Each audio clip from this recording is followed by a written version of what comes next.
Samsung et Google nous promettent maintenant 6 voire 7 ans de mise à jour sur leur smartphone, même sur le milieu de gamme comme le Galaxy A36 ou un 8A.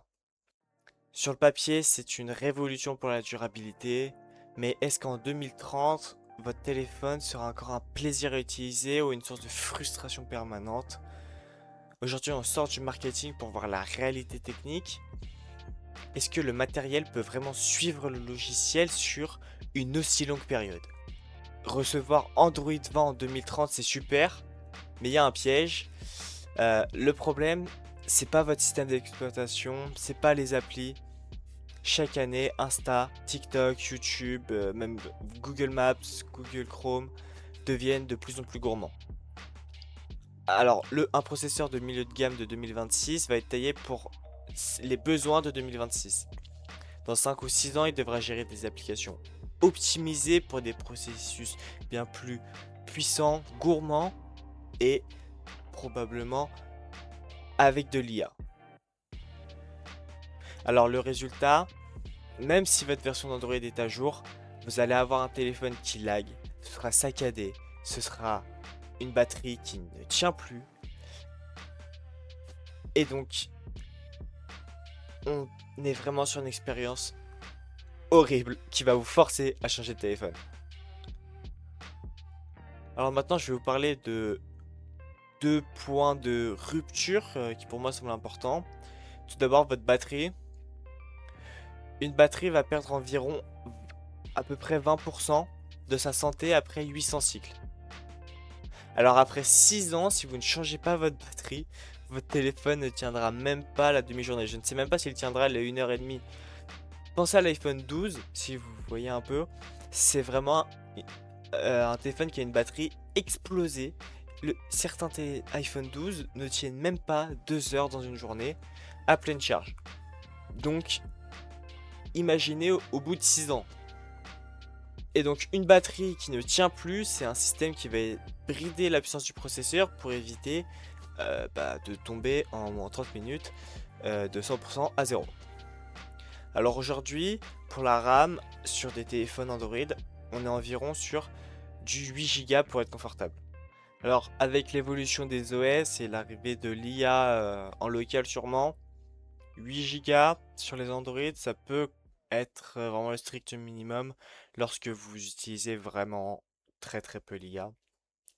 Peut-être que sur les iPhones, 8 Go ce sera mieux géré.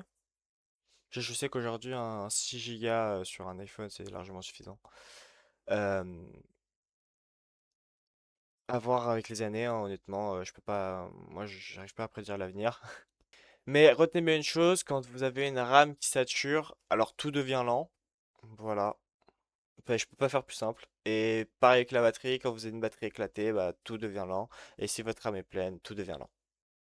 Bon, alors si vous voulez vraiment relever ce défi de tenir un téléphone 6 ou 7 ans, euh, j'ai envie de vous donner quelques conseils, parce que je pense que c'est possible. Déjà, on va activer la charge protégée. Donc, on va limiter la charge de notre téléphone à 80%, ce qui va éviter que notre téléphone soit chargé à 100% tout le temps. Et donc, il y a des petits processus chimiques, tout ça, qui font que quand la batterie est à 100% tout le temps, elle perd, des- elle perd de la durabilité de plus en plus vite. Je peux vous conseiller un reset annuel. Donc, une fois par an, faites un peu un, un retour d'état à l'usine. Donc ça va éliminer tous vos fichiers fantômes à con là, les fichiers temporaires qu'on n'arrive pas à enlever, tout ça, les fichiers de mise à jour. Et donc plus ils s'accumulent, plus ils ralentissent le système au fil des années. Après il faut refaire à chaque fois, réinstaller les applications, tout ça. Ça peut être un peu chiant, c'est pour ça que celui-là je pense honnêtement je le ferais pas si je faisais le défi, mais si je veux vraiment le tenir très très longtemps, pourquoi pas. Et par pitié, prévoyez un budget réparation.